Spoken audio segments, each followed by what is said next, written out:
News 24 का Punjab summit देख रहे हैं आप। हम चंडीगढ़ में हैं। बेहद खूबसूरत, बेहद साफ सुथरा, करीने से सजाया हुआ शहर है। यहीं से पंजाब सरकार चलती है और पंजाब सरकार के तमाम बड़े चेहरे आज इस मंच पर हमारे साथ थे भी, होंगे भी। वित्त मंत्री जा चुके हैं, भगवंत मान मुख्यमंत्री आने वाले हैं और कैबिनेट का एक बेहद इंपॉर्टेंट चेहरा बड़ी जिम्मेदारियों के साथ मेरे साथ कैबिनेट मिनिस्टर अमन अरोड़ा जुड़ रहे हैं और एक और बड़ी जिम्मेदारी इनके पास है। प्रदेश अध्यक्ष भी हैं आम आदमी पार्टी के, जिस पार्टी की सरकार है। अमन जी, बहुत स्वागत आपका। थैंक यू सो मच जी, आपका भी, चैनल का भी और सभी व्यूअर्स का भी इस बहुत ही खूबसूरत कॉन्क्लेव के लिए थैंक यू सो मच। अच्छा, लेकिन चुनाव हालांकि बहुत दूर है, अभी तकरीबन 10 महीने का वक्त है, पर 5 साल का रिपोर्ट कार्ड अभी जनता को सौंपने का वक्त है, जाना है जनता के बीच। तो what are the important things जो इस 4.5 साल के वक्फे में पंजाब सरकार ने किए, भगवंत मान सरकार ने की, और जो आपको लगता है कि एक मैच विनर फैक्टर के तौर पर आपके लिए बिल्डअप करने का काम करेगा? देखिए, सारी मैच विनर फैक्टर्स हैं जी, क्योंकि जहां आज की डेट में पिछले लंबे समय से लोगों को ये लगने लग चुका था कि कोई भी सरकार आती है झूठे वादे करके, जुमले छोड़ के, और वादे पूरे करती नहीं है। वहीं पे हमारी सरकार ने 5 गारंटीज दी थी, पांचों की पांचों पूरी हो चुकी हैं। इसके अलावा बताते भी जाइए कौन कौन सी। नहीं, वहीं से मुझे काउंटर क्वेश्चन भी मिलेंगे। सारी की सारी, एक तो हेल्थ और एजुकेशन को हमने उसमें बड़े बदलाव करने थे, वो बड़ा सुधार हुआ है उसके ऊपर। जितने हमारे जो नौजवान जो शहीद होते हैं, पुलिसकर्मी या आर्म्ड फोर्सेस के, उनको 1 करोड़ रुपया देने का, अगर शहादत हो जाती तो वो देने का वायदा था, वो पहले दिन ही पूरा कर दिया था। 300 यूनिट बिजली हर घर को मुफ्त देने का वायदा था, वो हमने पहले ही दिन पूरा कर दिया था। इसके अलावा एक ही वादा जो अभी जिसके ऊपर काम चल रहा है और वो हो रहा है ऑलरेडी, उसकी जो एनरोलमेंट है वो हो रही है, जो 1000 रुपए हमने महिलाओं को प्रति महीना, उसमें 4 साल खींच दिया आपने। नहीं, देखिए ऐसा होता है कि आपने आपकी बात से मैं सहमत हूँ। एक तो जो वादे होते हैं ना जी, वो 5 साल के होते हैं सरकार के। अभी 5 ये तो गोल घुंडी घुमाने वाली, गोल घुंडी घुमाने वाली बात सरकारें ऐसा करती हैं। मैं आपको बताता हूँ। देखिए, ऐसा होता है कि ये तो वो 5 चीजें थी जो हमने गारंटियां की थी। इसके अलावा जो बहुत सारे काम जो ना लोगों ने हमसे मांगे, ना एक्सपेक्ट किए, ना हमने कहे, वो भी पूरे किए जा चुके हैं। फॉर एग्जाम्पल, टेल एंड तक पानी पहुंचाना, हजारों किलोमीटर जो अंडरग्राउंड पाइपलाइंस हैं, नहरी पानी किसानों के खेतों तक पहुंच गया, उसके लिए भी पैसा चाहिए था, जिसकी वजह से हमारा हक बनता था जिस पानी के ऊपर, वो भी पूरा नहीं यूटिलाइज किया जा रहा था, वो हमने पूरा कर दिया। दिन में बिजली देने का काम वो हमने किया। जीवीके का थर्मल पावर प्लांट 1080 करोड़ में वो हमने लिया, जो कि मैं समझता हूँ कि पूरे मुल्क में रिकॉर्ड बन गया कि प्राइवेट सेक्टर से गवर्नमेंट कोई प्रॉपर्टी वापस खरीद रही है। सड़क सुरक्षा फोर्स के लिए भी पैसा चाहिए, 66,000 नौकरियां दे दी, उसके लिए भी पैसा चाहिए था। 300 यूनिट बिजली के लिए भी पैसा चाहिए था। टोल प्लाजे खत्म कर दिए, उसके लिए भी पैसा चाहिए था। ये सारी तमाम चीजें वो हैं जिनका हमने हमसे किसी ने एक्सपेक्ट किया था, ना वादा किया था, ना मांगा था। ये भी किया है ना, तो पैसे का काम तो पैसे का से ही चलेगा, चाहे सरकार हो, चाहे घर चलाना हो, चाहे बिजनेस चलाना हो। Ultimately how do you run a government? By एक तरफ ये कह रहे हैं, लेट मी कंप्लीट। एक तरफ से पैसा आना है, दूसरी तरफ पैसा जाना है। अगर हम सिर्फ वो 5 भी फोकस करते और कहते जी कि हमने तो बस इतना ही कहा था, इतना ही कर दिया, तो वो ज्यादा सही था। या जो हमने सोचा कि ये पंजाब को चाहिए, हमने वो भी किया। तो अल्टीमेटली इतनी बड़ी कर्जे का बोझ जो है हमारे ऊपर पिछली सरकारें छोड़ के गई थी, अगर उसको संभालते हुए अगर इस स्टेज पे इकोनॉमी को आज अपने पैरों के ऊपर खड़ा किया, तो जो 5वीं गारंटी थी वो भी पूरी हो रही है। नहीं, ये तो लेट मी कंप्लीट। आपने कहा कि जो 5वीं गारंटी है उसको आपने 4.5 साल, 4.25 साल लगा दिए, लटका दिया आपने 4 साल। 14 साल से 15 लाख खाते में आ गया। ये तो बहुत सुन चुके हैं, ऐसे ना ये तो बहुत सुन चुके हैं लोग। नहीं, ऐसे ना कीजिए। अभी तो आपको जाना है ना, मैं वो तो 29 में जाएंगे। 14 साल से ना 15 लाख खाते में आया है, ना 2 करोड़ नौकरियां मिली है, ना किसानों की इनकम डबल हुई है। कैप्टन अमरिंदर सिंह ने पिछली गवर्नमेंट के टाइम में कहा कि कैप्टन ने सौ चक्की, कर कर नौकरी पक्की, जे नौकरी नहीं मिलूगी तो हर नौजवान को 2500 रुपया प्रति महीना बेरोजगारी पता मिलेगा। एक चवन्नी किसी को दी नहीं। मेरे कहने का मतलब कि हम साफ नियत से अगर वो कर रहे हैं तो डेफिनेटली प्रायोरिटाइज किस चीज को कब करना है वो अमन, लेकिन इसमें बहुत इंपॉर्टेंट बात हो जाती है एक फिजिकल हेल्थ जो होती है राज्य की, स्टेट की। और अभी वित्त मंत्री आए थे, हरपाल सिंह चीमा यहाँ आए, मानक ने उनसे सवाल भी बहुत सारे पूछे और उन्होंने कहा, और आपने भी अभी बाकायदा ये प्रिसाइजली मेंशन किया कि पिछली सरकारें छोड़कर गई। जिस वक्त भगवंत मान मुख्यमंत्री बने, पंजाब में आम आदमी पार्टी की सरकार बनी, 2,81,00,000 का कर्ज था। इस वक्त 4,47,00,000 करोड़ का कर्ज है राज्य पर। तो ये सारा कर्ज, आपने इंफ्रास्ट्रक्चर डेवलपमेंट की बात की, लेकिन ये जितना मुफ्त का सब है, 600 यूनिट बिजली है, 1,000 रुपए महिलाओं को है, और आयुष्मान है, वो हेल्थ जो भी आप कवरेज देते हैं। अब दरअसल इसके चक्कर में फिजिकल हेल्थ गड़बड़ा गई ना राज्य की। Punjab is among top 5 states जिनकी फिजिकल हेल्थ गड़बड़ाई हुई है, चरमराई हुई है हालत, और ये आरबीआई कह रहा है, मैं नहीं कह रही हूं। देखिए, ऐसा है कि जो फिजिकल हेल्थ की जो बेसिक पैरामीटर होता है ना जी, वो FRBM एक्ट के हिसाब से वो कैलकुलेट होती है कि वो विद इन लिमिट्स है, 3.5% के लिमिट में है या नहीं है। उसके हिसाब से हम आज भी लिमिट में है, नंबर 1। नहीं, ये भी थोड़ा गड़बड़ी करते हैं क्या? नहीं गड़बड़ी नहीं, आप बताइए ना मेरे को, या तो काउंटर कीजिए। मैं बता देती हूँ, बताइए भाई। GSDP का मैक्सिमम 20% होना चाहिए, ये आरबीआई कहता है।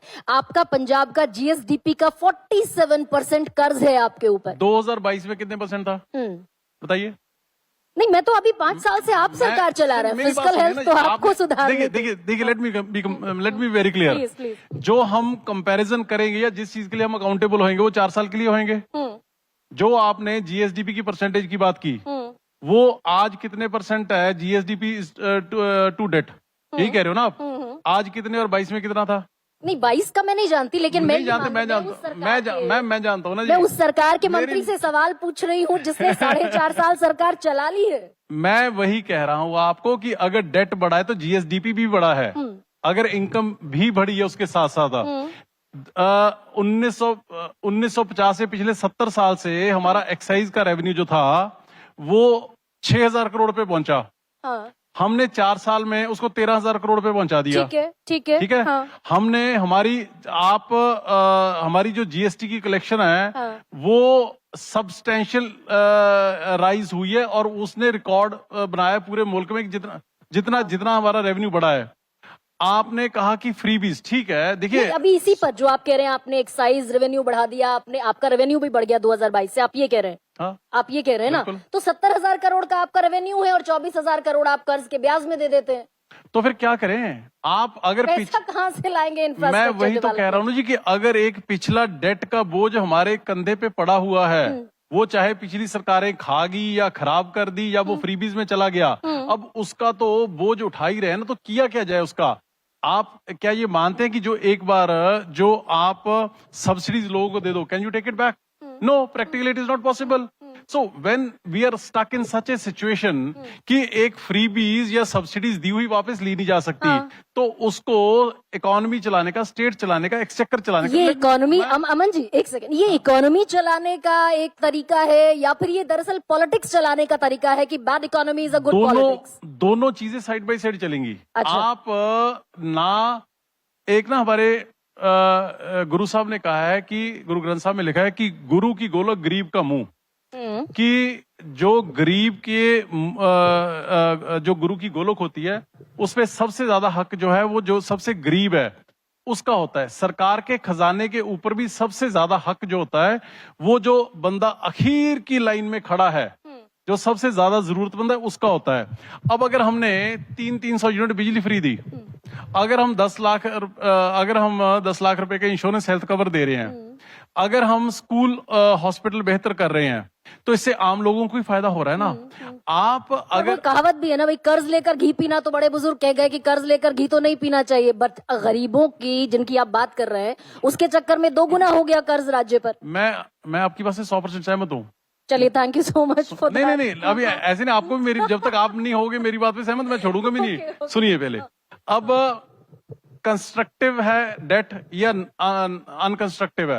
एब्सोल्युटली अनकंस्ट्रक्टिव है। और इसलिए क्योंकि 100 रुपए में से 24 रुपए तो आप ब्याज में दे देते हैं, सिर्फ कर्ज के ब्याज में देते हैं। मैं मान रहा हूँ। उसके आगे का 48 रुपए आप पेंशन और वेतन में और भत्ते में दे देते हैं, और आपके पास बचता है बामुश्किल 100 में से 22 रुपया, जिससे आपको पूरा इंफ्रास्ट्रक्चर चलाना है पंजाब। एग्रीड, मान रहा हूँ। अग्रीड ना? एग्रीड। अब अगली मेरी बात सुनिए, मेरी बात सुनिए। 1000 से ज्यादा आम आदमी क्लिनिक बने या नहीं बने? कैपिटल एक्सपेंडिचर है या नहीं है? प्रोडक्टिव है? प्रोडक्टिव है। स्कूल बेहतर हुए या नहीं हुए? अच्छा, इसके लिए कांग्रेचुलेशन भी बनता है आपको। नीति आयोग की रिपोर्ट है, Punjab is top on the chart. Thank you so much. और ये दर्शकों को भी पता होना चाहिए, अभी केरला और बाकी सारे स्टेट्स का वो नीति आयोग ने एक रिपोर्ट रखी है। पंजाब सबसे ऊपर का राज्य है जहां की शिक्षा व्यवस्था केरला से भी अब पीछे छूटकर, और पंजाब ने उस टॉप रैंकिंग में अपना, ये दर्शकों को पता होना चाहिए। अभी पढ़ रही थी तो सामने आया जी। थैंक यू सो मच कि आप इसको एक्नॉलेज कर रहे हैं। अभी नीति आयोग की रिपोर्ट पढ़ रही थी। Thank you. गुड। अगली बात, 49,000 किलोमीटर सड़कें नई और रिपेयर हो रही है कि नहीं हो रही? कैपिटल एक्सपेंडिचर है कि नहीं है? 9,000 स्टेडियम्स गांव में बन रहे हैं कि नहीं बन रहे? कैपिटल एक्सपेंडिचर है कि नहीं है? जीवीके का एक प्लांट हमने पहली बार पूरे कंट्री में हुआ है कि प्राइवेट सेक्टर से गवर्नमेंट ले रही है 1080 करोड़ में 540 मेगावाट का, 2 मेगावाट, जो कि सबसे सस्ता आज तक की डील है। ओके, हमने, आपने कहा दोनों चीजें साथ साथ चलती है मैम। आपको सब्सिडीज भी देनी पड़ेगी, आपको जो आपके रेवेन्यूज की ऑगमेंटेशन है वो भी करनी पड़ेगी। बेस्ट केस एग्जांपल इज कि हमने 600 यूनिट बिजली दी, हर किसी को फ्री दी, फिर भी कैपिट जो सब्सिडी थी बिजली की वो 23,000 करोड़ पे पहुंच गई थी। हम उसको घटा के 15,000 करोड़ पे ले आए। खेतों को भी बिजली फ्री दे रहे हैं, 75 पैसे यूनिट बिजली भी सस्ती कर दी, और घरों को भी 90% घरों को भी, बीच में ना टोकिएगा, 90% घरों को 600 यूनिट बिजली भी फ्री दे रहे हैं। और सब्सिडी का जो गवर्नमेंट टू पीएसपीसीएल बिल है वो 23,000 करोड़ से घटा के 15,000 करोड़ पे लेके आ रहे हैं। कैसे लेके आ रहे हैं? अच्छा, मैं, देखिए प्लीज ट्राई टू अंडरस्टैंड, अगर हम ये सारा कुछ दे रहे हैं और फिर भी सब्सिडी बिल कम हो रहा है, सरकार के लोगों के ऊपर बोझ कम पड़ रहा है, तो वो कैसे हो रहा है? ये पहले क्यों ना हुआ? तो फिर इस गुत्थी को थोड़ा सुलझा दीजिए ना अमन जी। अगर सब्सिडी का बर्डन, एक सेकंड, अगर फ्रीबीज पर सब्सिडी का बर्डन गवर्नमेंट पर कम हुआ है तो वो 2 करोड़ 81 लाख से 4 करोड़ 47 लाख इसी से देखिए, भगवंत मान इस पैसे का क्या कर रहा है? Let's be very very clear, जो इसमें कोई दो राय नहीं है कि जो मेजॉरिटी ऑफ रेवेन्यूज हैं वो हमारे 3 फिक्स्ड एक्सपेंडिचर्स में चले जाते हैं। Okay, one is salaries, pensions, और जो डेट का जो मतलब मैं ठीक कह रही हूँ ना? आप ठीक कह रहे हो, इसमें गलत क्या है? वो तो फिगर्स हैं, बोलती हैं। सवाल ये है कि हम टाइट रोप, यही एक तलवार की तीखी धार पे पंजाब चल रहा है इस टाइम। ये सारी की सारी चीजें अगर हम इस हालात के बावजूद भी दे रहे हैं कि इतना टाइट रोप चल रहा है, इतने फिस्कल हालत मंदा हालत में छोड़ गए थे पिछली सरकारें, अगर हम फिर भी चला रहे हैं और ये लोगों को सारा कुछ दे रहे हैं, क्या इसलिए चला? आपको अप्रिशिएट करना चाहिए। तालियां बजाएंगे आपके लोग बैठे हैं। आप भी बजाइए एक बार। तो ना ये बताइए अच्छा अमन, कि ये इसलिए किया जाता है कि भाई चुनाव में ये एक ऐसे फैक्टर के तौर पर काम करेगा कि अरविंद केजरीवाल खुद को रेवड़ी मैन कहते दिखाई दिए थे दिल्ली चुनाव के वक्त, कि आपको पे बैक करेगा, इसलिए दिया जाता है कि जो जिनको दिया जाएगा, बिहार में हुआ 10-10 हजार रुपए दिए गए और बाकायदा उससे वोट मिला, तो दिया इसलिए जाता है क्या कि देंगे अगर तो पे बैक करेंगे लोग, वोट मिलेगा। जो बिहार में भारतीय जनता पार्टी ने दिया वो रिश्वत थी कि जी इलेक्शन वाले दिन कोड ऑफ कंडक्ट लगा हुआ है, इलेक्शन के दौरान आप हर किसी के खाते में 10-10 हजार डाल दो। जो ममता बनर्जी दे रही थी, क्या ममता बनर्जी जो बंगाल में दे रही थी, वो रिश्वत थी या वो फ्री भी था या मैंने सारी स्टेट्स का, मैंने किसी का ठेका नहीं लिया, वो मैं अपनी स्टेट की बात कर रहा हूँ। हमारी स्टेट में जो अगर यूनिट 600 यूनिट सबको दे रहे हैं तो पहले दिन से दे रहे हैं, अगर जितनी फैसिलिटीज दे रहे हैं पहले दिन से दे रहे हैं। सो मेरे कहने का मतलब कि ये हमने अपनी जिम्मेवारी समझी। हाँ, डेफिनेटली यस, इतना बैलेंस जरूर स्टेट को बना के चलना चाहिए कि ना जो सब्सिडीज हैं, ना वो जो आपकी इकोनॉमिक सेंस को वो भी तहस नहस ना कर दें, और साथ के साथ you have to be committed to the economic agenda ठीक है, ऑल्सो, सो दैट ये सारी सब्सिडीज क्रॉस सब्सिडीज अमन, अब मैं आपसे थोड़ा सा पॉलिटिकल सवाल पूछती हूँ, और वो ये कि ये मॉडल फेल हुआ क्योंकि कितने सारे राज्यों में हमने देखा, महाराष्ट्र में देखा, हमने बिहार में देखा, हमने दिल्ली में भी देखा, समहाउ हमने हरियाणा में भी देखा कि फ्रीबीज जिसने बांटी, जिसने पैसा पहुंचा दिया, कैश बेनिफिट ट्रांसफर, उसने सत्ता ले ली। पर फिलहाल 2 राज्य ऐसे हैं जहां ये मॉडल फेल हुआ। पहला आपका दिल्ली, जो आपके लिए ऑक्सीजन चेंबर था, और दूसरा बंगाल, जो बेनिफिशियरीज थे वोट कहीं और देते दिखाई दिए। तो ये पंजाब में भी एक बड़ा फैक्टर होने वाला है क्या? और बीजेपी इसकी माहिर खिलाड़ी है। ये बड़ा चैलेंज है क्या आम आदमी पार्टी के लिए कि अब कम से कम फ्री बीज पर आप रिलाय नहीं कर सकते? देखिए, ऐसा है, मैं आपसे सहमत हूं कि फ्री बीज के ऊपर 100% रिलाय नहीं कर सकते, लेकिन गुड गवर्नेंस के आप ऊपर कर सकते हो। तो अगर ये मॉडल अगर फेल मॉडल है तो कामयाब मॉडल क्या है, मेरे को वो बताइए। मैं please try to understand, governance को आप एक सिंगल लेंस के साथ नहीं दे सकते कि सरकार ऐसे ही चलेगी या ये पिक्चर परफेक्ट मॉडल है सरकार का, ऐसा मैम कभी नहीं होता। आपको हर चीज का बैलेंस बना के चलना पड़ता है।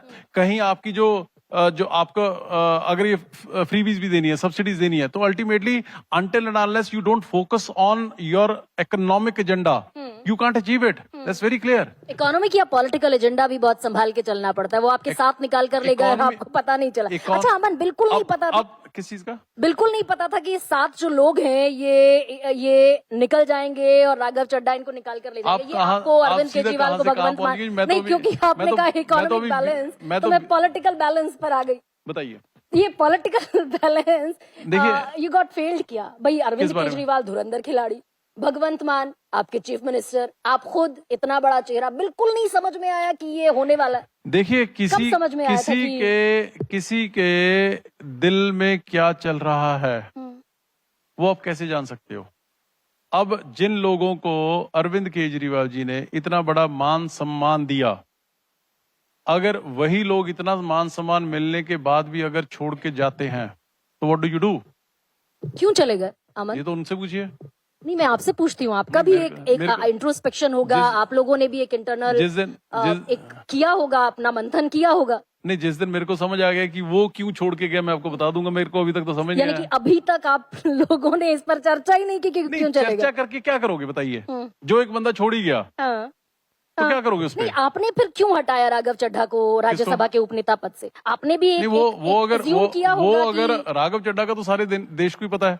अगर वो हमारे बीच में रहते हुए भी, उपनेता होते हुए भी, इतना मान सम्मान मिलने के बावजूद भी अगर वो बीजेपी की लाइन टो करेंगे, पार्टी की लाइन टो नहीं करेंगे, तो फिर क्यों ना हटाया जाए? तो वो तो डेढ़ पौने 2 साल से ऐसा चल रहा था। इमीडिएटली तो अभी ऐसा क्या हुआ था कि आपको ये बाकायदा राज्यसभा सेक्रेटेरिएट को लिखना पड़ा? इसका मतलब ये, अगर पहले हटा देते तो पहले चले जाते हैं, अगर ना हटाते तो शायद ना जाते हैं।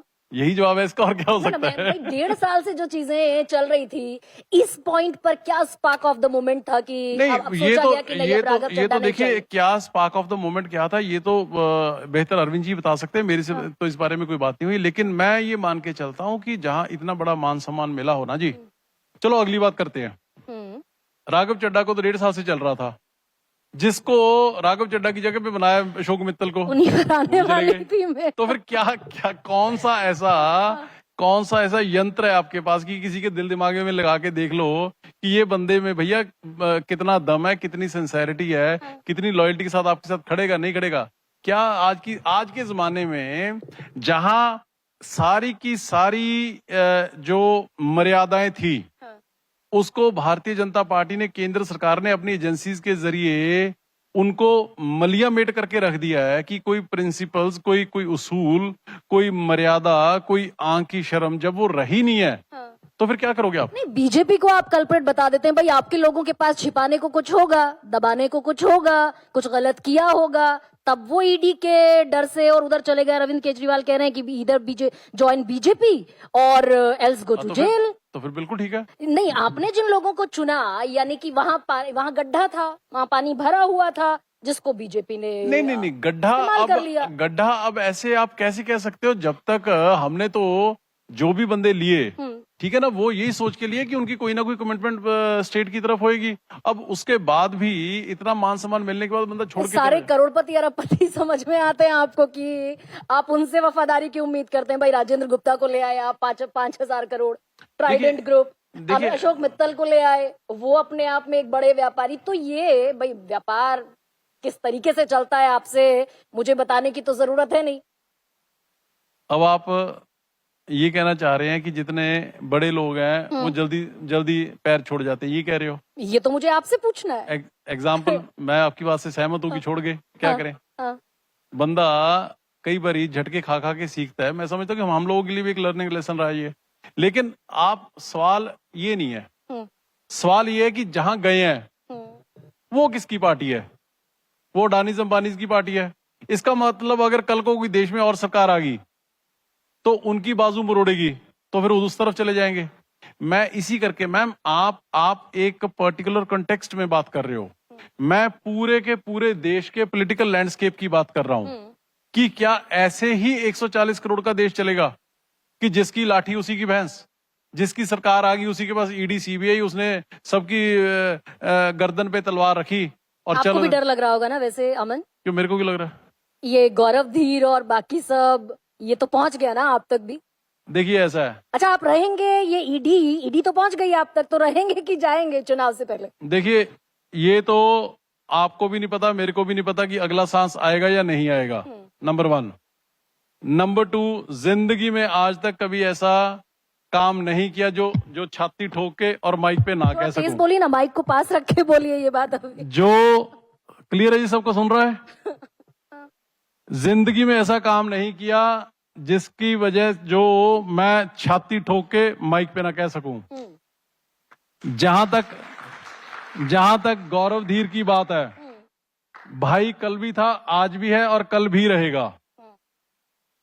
सवाल ये है कि क्या उसने, जब मेरे पास 6-8 महीने हाउसिंग डिपार्टमेंट था, कि क्या उसने मेरे से कोई गलत काम कहा या करवाया, या मैंने उसके कहने पे किया? उसके तो क्या, किसी के भी कहने पे या एक नए पैसे की भी कंसिडरेशन के साथ अगर गलत काम किया हूं तो पंजाब का गुनाहगार होऊंगा। आप कह रहे हैं 1 पैसे का, ईडी कह रही है 170 करोड़ का। कैसे? वो कह रहे हैं भाई 130 करोड़ का दिखाया, एडिशनल 170 करोड़ का ये जो लैंड यूज है, अब ये सुनिए, तकरीबन 300 करोड़ का था, आपने 130 का दिखाया, 170 का बन कर गए। सुनिए, ये ईडी कह रही है। मैं कहता हूँ जी ईडी कह रही है, मेरी भी सुनो ना। सुनाइए। सवाल ये है कि नंबर 1 तो मैं बड़ा क्लियर कर देना चाहता हूं कि मैं यहां किसी का स्पोक्समैन बन के नहीं बैठा, ना ही मैं ईडी के काउंटर करने के लिए। मैंने उनको पहले दिन ही प्रेस कॉन्फ्रेंस करके बोल दिया था कि भैया जो कुछ पूछना है मेरे को एड्रेस बताओ, मैं खुद ही आ जाता हूं। अपना नंबर भी मैंने बता दिया था कि या मेरे को फोन कर दो, मैं आ जाता हूं। जहां तक अब कितने वाहियात सवाल है उनके, उन्होंने कहा ये बिजनेस डीलिंग्स है। गौरव, मैं फिर कहता हूं, भाई था, है और हमेशा रहेगा। अगले के बिजनेस की एक्सप्लेन करने के लिए मैं नहीं यहां बैठा, लेकिन मैं एक चीज आपको क्लियर कर देता हूं कि उन्होंने कहा कि जी 130 के 170 करोड़ की अंडर वैल्यू किया। Madam, under value, over value और परफेक्ट वैल्यू जमीन में, प्रॉपर्टी में क्या होती है, आप समझाओ मेरे को।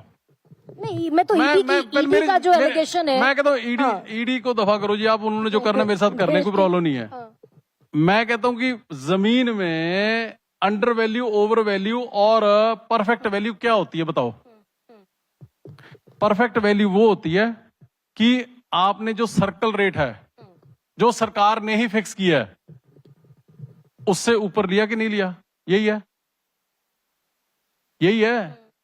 तो अंडर वैल्यू कैसे कह सकते हैं वो, जब सरकार ने रजिस्ट्री करा दी।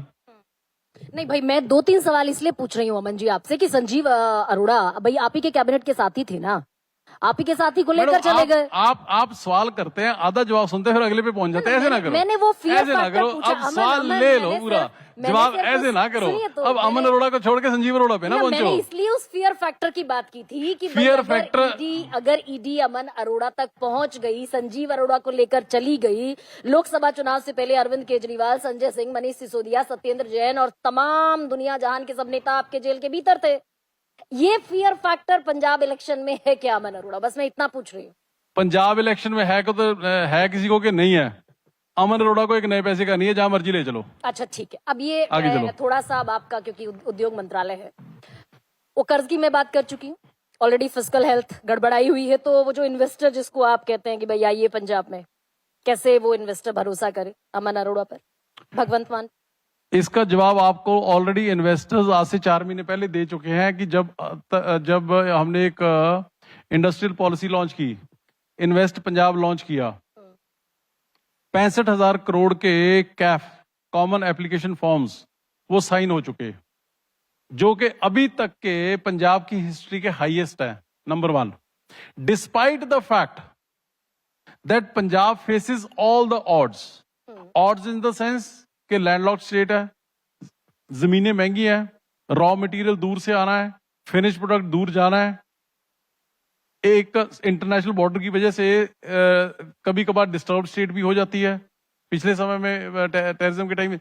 इन सारे ऑड्स के अगेंस्ट, और इससे पहले सेंट्रल गवर्नमेंट जो हिली स्टेट थी उनको एक हनीमून पीरियड 15-20 साल का दे चुकी है टैक्स कंसेशंस में। इन सारे ऑर्ड्स के बावजूद भी अगर 65,000 करोड़ की इन्वेस्टमेंट साइन अप हो रही हैं, 65,000 करोड़ पर एनम इस साल का ना जी, अगले साल तो अगले साल आएगा, अगले साल तो अगले साल आएगा, तो इस साल जो कि अभी तक का हाईएस्ट है। तो आप बताइए कि इन्वेस्टर विश्वास कर रहे हैं या नहीं कर रहे? हाथ कंगन को आरसी क्या, वो तो इन्वेस्टर ने साबित कर दिया। अच्छा, क्या आपका इंटरनल सर्वे है पंजाब को लेकर? 92 थी आपकी, 18 कांग्रेस की थी, 2 बीजेपी की हैं, एक वो किसी और शायद छोटी पार्टी है उसकी सीट है। आपका इंटरनल सर्वे, इंटरनल असेसमेंट क्या है पंजाब को लेकर? देखिए, ऐसा है कि मैं, जैसे मैंने पहले कहा, मैं कभी राजनीति में मैं बड़ा हाथ जोड़ के, मैं बड़ा नरमाई से चलने वाला व्यक्ति हूं। मैंने कभी अहंकार नहीं किया, क्योंकि मैंने खुद बड़ा लंबा समय संघर्ष किया है। मैं ये कहूं कि हमारे सामने तो कोई टिक नहीं पाएगा, वो जो जवाब तो नहीं मेरा होगा। हाँ, लेकिन अगर पंजाब के लोग अपने दिल पे अगर हाथ रख के अगर डेवलपमेंट को और कामों को वोट डालेंगे, तो डेफिनेटली हमारे सामने कोई नहीं टिक पाएगा। ये भी मुमकिन है क्या अमन कि क्योंकि ममता बनर्जी अभी बंगाल में चुनाव लड़ी, वो भी यही कह रही थी कि एकला चलो और बीजेपी को अगर हरा सकते हैं तो सिर्फ हम हरा सकते हैं। ये संभव है क्या कि अगर at the time of election, absolute at the time of election, Congress के साथ कोई गठबंधन हो सकता है क्या? वो जो इंडिया ब्लॉक एक बना था कि भाई बीजेपी को दूर रखना है सत्ता से, ऐसी नौबत आ सकती है क्या? इसे क्या कैलकुलेट कर रही है आम आदमी पार्टी? देखिए, हमें तो आज की डेट में उनके साथ कोई गठबंधन की जरूरत लग नहीं रही है, ठीक है। लेकिन हाँ, अगर आपकी वो माने तो जो कांग्रेसी लीडरों का, जितने स्टेट लीडर्स हैं, उन सब का आप आपस में गठबंधन करा दो, तो वही बड़ी बात है। फिर से बताइए क्या कह रहे हैं? ना ना ना ना ना, आप ये तो रूल कर गए, ये तो समझे नहीं, मैं बता रहा हूँ दोबारा। जितने कांग्रेसी लीडर हैं, चाहे वो चरणजीत चन्नी है, चाहे प्रताप बाजवा है, चाहे राजा वड़िंग है, चाहे सुखपाल सिंह खैरा है, चाहे प्रगट सिंह है, चाहे नवजोत सिंह सिद्धू है, इन सब का आपस में कांग्रेस के अंदर ही गठबंधन करा दो, व्हाटएवर इट इज। लेकिन फाइट तो कांग्रेस से है ना अमन, फाइट तो कांग्रेस से है ना, या बीजेपी से? ये भी हो सकता है भाई 2 सीटों वाली पार्टी वो 77 से लेकर चले गए 215, 207, 8 बंगाल में। ये भी तो हो सकता है भाई 2 सीटों की पार्टी, ये कितनी है, 117 सीटें हैं, कितनी चाहिए बहुमत के लिए भाई? 77 से 207 जा सकते हैं, तो 2 से जा सकते हैं मेजॉरिटी नंबर। बीजेपी की बात कर रहे हो? बीजेपी की बात कर रहे हो। अब सुनिए, मैं फिर से कहता हूँ कि अगले सांस का नहीं पता आपको या मेरे को बैठे यहाँ आना है कि नहीं आना, लेकिन अगर मैं, ना ही मैं ज्योतिषियों की कल का बताऊं, लेकिन अगर आप पीछे जाएंगे, पिछले 70-75 साल की, पता नहीं आपने पंजाब को की पॉलिटिक्स को कितना फॉलो किया है, लेकिन मैं आपको बताता हूं कि एक एज पॉलिटिकल एक्टिविस्ट, जब अकाली दल और बीजेपी का गठबंधन था, लंबा समय रहा है, और अकाली दल था सरदार प्रकाश सिंह जी बादल के टाइम का, 5 बार के सीएम, और अकाली दल के ऊपर ना तो गुरु ग्रंथ साहब जी की बेअदबी के इल्जाम लगे थे, ना नशे के चिट्टे के इल्जाम लगे थे, वो अकाली दल था। और बीजेपी थी वाजपेयी साहब के और अडवाणी साहब के टाइम की, ना जो अभी इन्होंने पंजाब और पंजाबियत के साथ जैसा धक्का करते हैं, कभी ये फंड्स रोक लिए, कभी 3 काले कानून ले आए। तब भी मैम अगर आप नजर मारोगे तो कभी भी अकाली दल और बीजेपी की सीटें कभी 60, 62, 64 से ज्यादा नहीं आई। अब आज की डेट में जब अकाली दल और बीजेपी दोनों के ग्राफ में इतनी गिरावट आ चुकी है, तो आप कहते हो कि अकेले अकेले तो छोड़ो, ये इकट्ठे होकर भी सरकार बना ले तो बड़ी बात है। बीजेपी और अकाली दल, हाँ। बीजेपी और अकाली दल ना। yes. और मैं अगर वापस उसी सवाल पर लौटूं कि क्या ये हो सकता है, ये पॉसिबिलिटी कि आम आदमी पार्टी और कांग्रेस साथ मिल जाए, अगर कहीं कोई गुंजाइश छूटती है मेजॉरिटी नंबर तक आने में, वो जो मैजिकल नंबर होता है वहां तक पहुंचने में, इन केस क्या ये पॉसिबिलिटी है क्या? नहीं, आज की डेट में आम आदमी पार्टी अकेले 117 सीटों पे लड़ रही है और मेजॉरिटी ऑफ सीट्स पे जीत रही है, जो आज का सिनेरियो है। Majority of seat. Yes. Congress untouchable है, कांग्रेस बिल्कुल अनटचेबल है। You won't go with Congress at all, whatever will be the situation. देखिए, कांग्रेस अनटचेबल का सवाल नहीं है, उनको पहले खुद नहीं पता कि करना क्या है। जहां जहां अब बंगाल में अगर भाजपा को लेके आए हैं तो कौन लेके आए हैं? ममता के लिए लड़ रही थी ना, सिर्फ और सिर्फ इन्होंने ममता जी की वोट की डिवीजन कर दी और भाजपा को फायदा कर दिया। यही पंजाब में हो सकता है। कैसे? ये पंजाब में भी तो हो सकता है भाई, कांग्रेस के पास 18 सीटें हैं, वहां तो 77 सीटें। सुनिए, सुन तो लीजिए, वहां तो बीजेपी के पास 77 सीटें थी, यहाँ पे 2 हैं, 2 से 60 पे कैसे पहुंच जाएंगे? अगर जितना नुकसान कर भी लेंगे, पंजाब के लोग हमेशा एक तरफा फैसला देते हैं, ये नहीं पॉसिबल कि वो चाहे जितना मर्जी, हाँ एक आधी पॉकेट में जहां पे कोई उनका इंडिविजुअल पर्टिकुलर लीडर है वहां हो सकता है वो करें, लेकिन इस पोजीशन में वो नहीं है कि अपने बलबूते पे भाजपा और अकाली दल या कांग्रेस के फिर भी एक स्टेचर था जब कैप्टन अमरिंदर सिंह सीएम थे, एक ऐसा बड़ा लीडर था जिसने अपनी अम्ब्रेला में सबको ढके रखा था। आज की डेट में तो ये कोई एक दूसरे को सुनने को तैयार नहीं है। राहुल गांधी इनकी रैली, राहुल गांधी, मैं अभी आपको ले जाऊं 13 साल पहले, अभी प्रदेश अध्यक्ष बैठे हैं मेरे सामने और आपसे मुझे लगता नहीं भाई संगठन के स्तर पर प्रदेश अध्यक्ष से बड़ा कोई चेहरा होता होगा, सरकार की बात अलग है। पर 13 साल पहले अरविंद केजरीवाल वो बड़े बड़े दस्तावेज इतने ऊंचे ऊंचे दिखाया करते थे टेबल पर रखकर, हम तब रिपोर्टिंग करते थे, तो वो सुरेश कलमाड़ी और शीला दीक्षित, रॉबर्ट वाड्रा और सोनिया गांधी और राहुल गांधी, वो सब पर भ्रष्टाचार के आरोप लगाते थे। एग्जैक्टली जो बीजेपी जबान बोलती थी वो अरविंद केजरीवाल बोलते थे। आपने पहला चुनाव लड़ा 2013 में दिल्ली का, 22 या 28 सीटें मिली और आपने 8 विधायक कांग्रेस के लेकर सरकार बना ली। तो ये हो सकता है क्या कि प्री पोल नहीं है? और मैं वापस आपको इसलिए इस सवाल पर लेकर आ रही हूं क्योंकि पंजाब इलेक्शन के बाद भी हमें बैठना है। पोस्ट पोल या प्री पोल, कोई अलायंस पॉसिबल है या नहीं है? बिल्कुल पॉसिबल नहीं है। तब हमारे 28 एमएलए थे, हाँ। 8 कांग्रेस के लिए सरकार बना ली, हाँ। और जब छोड़ा तो बना ली ना, मतलब तो सुन तो लीजिए, छोड़ने का फायदा भी सुन लीजिए, हाँ। जब कांग्रेस को छोड़ दिया तो 67 आ गई, हाँ। तो छोड़ने में फायदा कि साथ रखने में फायदा? अच्छा ठीक, अब फिर एक और सवाल पर आइए दिल्ली के। ये अंदाजा था अच्छा अमन कि अरविंद केजरीवाल, मनीष सिसोदिया, जितने बड़े बड़े चेहरे हैं आपके दिल्ली में, सब चुनाव हार जाएंगे, ये था अंदाजा? जिस 67 सीटों की आप बात कर रहे हैं भाई, 62 सीटें पहली बार, 67 सीटें दूसरी बार, ये अंदाजा था? 67 पहली बार, 62 second time, 62 second time, yes I am sorry. ये अंदाजा था कि सारे आपके धुरंधर चुनाव हार जाएंगे और 22 सीटों पर आम आदमी पार्टी आ जाएगी, ये था? देखिए ऐसा है, ये बिल्कुल आउट ऑफ इमेजिनेशन? नहीं, देखिए ऐसा नहीं था, लेकिन हाँ डेफिनेटली जिस तरह की उन्होंने, अब चाहे दिल्ली का चुनाव है, चाहे वेस्ट बंगाल का चुनाव है, अगर मैं ये कहूं कि ये एब्सोल्युटली फेयर चुनाव नहीं थे तो वो 100% सही फैक्ट यही है। ठीक है। अब दिल्ली में ऐसा हुआ है कि लाखों वोट जो हर कंस्टिट्यूंसी में काटे गए। बंगाल की अगर बात कर लें तो 91 लाख SIR के जरिए पहले काट दिए जाते हैं वोट, 27 लाख अल्टीमेटली फाइनली काट दिए जाते हैं, और 6 लाख वोट फाइनल रोल्स जो आते हैं, इलेक्टोरल रोल्स, उसके बाद बना दिए जाते हैं, जिसका किसी को पता नहीं है। 31 सीट्स ऐसी थी जहां पे जो बीजेपी का विनिंग मार्जिन था वो बंगाल 31 सीट्स ऐसी थी बंगाल में इस बार कि जहां पे जितने वोट से बीजेपी जीती वो कम थे और वहां पे वोट कटने की गिनती ज्यादा थी। सो दैट मीन्स 31 सीटें आपने सीधा बीजेपी की झोली में डाल दी किसी और की सीट से निकाल के। सो मेरे कहने का मतलब ये है, अगर तो एक fair, free and fair election हो, अगर तो एक न्यूट्रल प्लेटफॉर्म के ऊपर इलेक्शन हो, अगर साफ सुथरी इलेक्शन हो बिना किसी बेईमानी के हुए, तो पंजाब में हमारे सामने ना बीजेपी ना कोई और नहीं टिकता। लेकिन अगर उसी बेईमाने के साथ अगर इलेक्शन होती है, तो अगर चोरी चकारी से ही करना है, अगर किसी की वोट लूट ही लेनी है, तो फिर कैसे चलेगा इसी काम? माइंडसेट के साथ जा रही है आम आदमी पार्टी चुनाव में कि फ्री एंड फेयर इलेक्शन तो है नहीं। नहीं, हम तो उससे तैयारी कर रहे हैं, वैसा ही यार हो रहा है, हमारे वर्कर्स तैयारी कर रहे हैं हाँ। सिर्फ एक एक वोट के ऊपर पहरा देने अच्छा, के लिए। 2-3 सवाल अमन, मैं आखिर में चलते चलते आपसे पूछ लेती हूँ। अरविंद केजरीवाल से कब आखिरी दफा मुलाकात हुई आपकी? अरविंद जी से मेरी अभी थोड़े दिन पहले ही हुए, कल फिर आ रहे हैं, आज ही आ रहे हैं इनफैक्ट व्हाट शाम डिड ही से? सॉरी, व्हाट डिड ही से? क्या ये क्योंकि वो ये कह चुके हैं कि पंजाब के चुनाव के बाद, पंजाब में आम आदमी पार्टी की सरकार आने के बाद दिल्ली की भी सरकार बदल जाएगी, और ये हर चौथे महीने विपक्ष का नेता कहता है कि नहीं, कोई भी विपक्षी नेताओं में से कि भाई पंजाब के क्या चुनाव सही, होंगे, क्या पंजाब के चुनाव होंगे, पंजाब में आम आदमी पार्टी की सरकार रिपीट करेगी और दिल्ली में मोदी सरकार बदल जाएगी। ये राहुल गांधी कह रहे हैं 1 साल में मोदी सरकार बदल जाएगी, हर चौथे महीने विपक्षी नेता मोदी सरकार गिराते हैं। तो ये कैसे कह रहे हैं अरविंद केजरीवाल?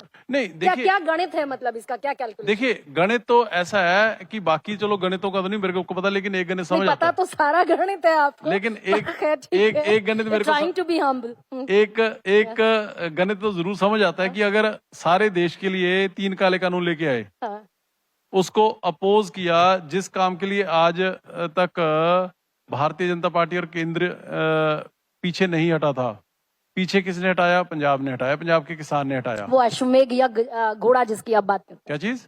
अश्वमेघ घोड़े की बात करते हैं ना अरविंद केजरीवाल की, पंजाब में रोक दिया अगर था। अशोक में एक घोड़ा तब रुक गया तो अभी पंजाब से ही रुकेगा। मेरी बात नोट श्योर है आप? 100%। अच्छा ठीक है, लास्ट में चलते चलते अमन अरोड़ा क्या कहना चाहेंगे अपने पंजाब के वोटर से, न्यूज़ 24 के दर्शकों से?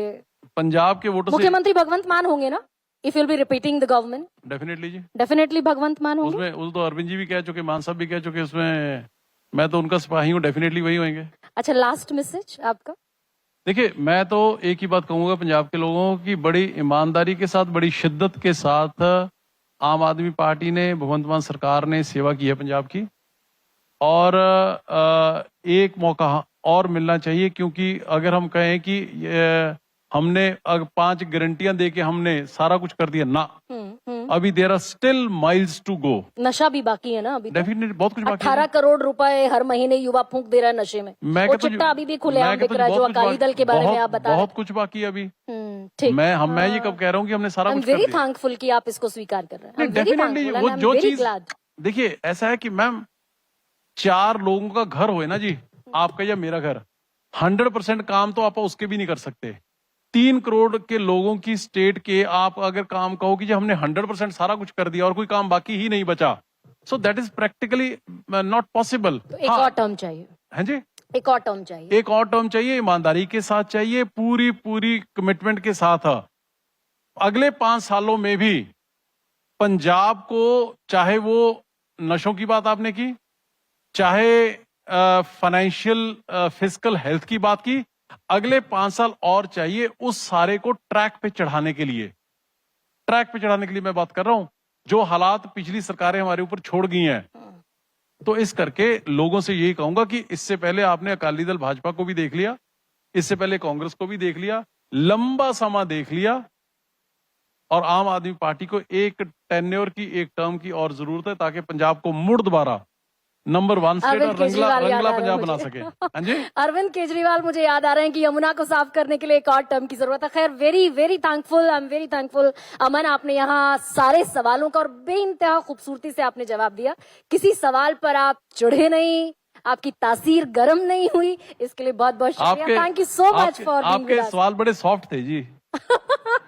Thank you. गरम सवाल आए नहीं, तीखे सवाल आए नहीं, मेरे को मजा नहीं है। भाई, तो बहुत बड़ा, सबसे बड़ा सवाल पूछ Thank लिया you so आपने much. मुझसे। Thank you so much for being with us. Stay tuned with news 24।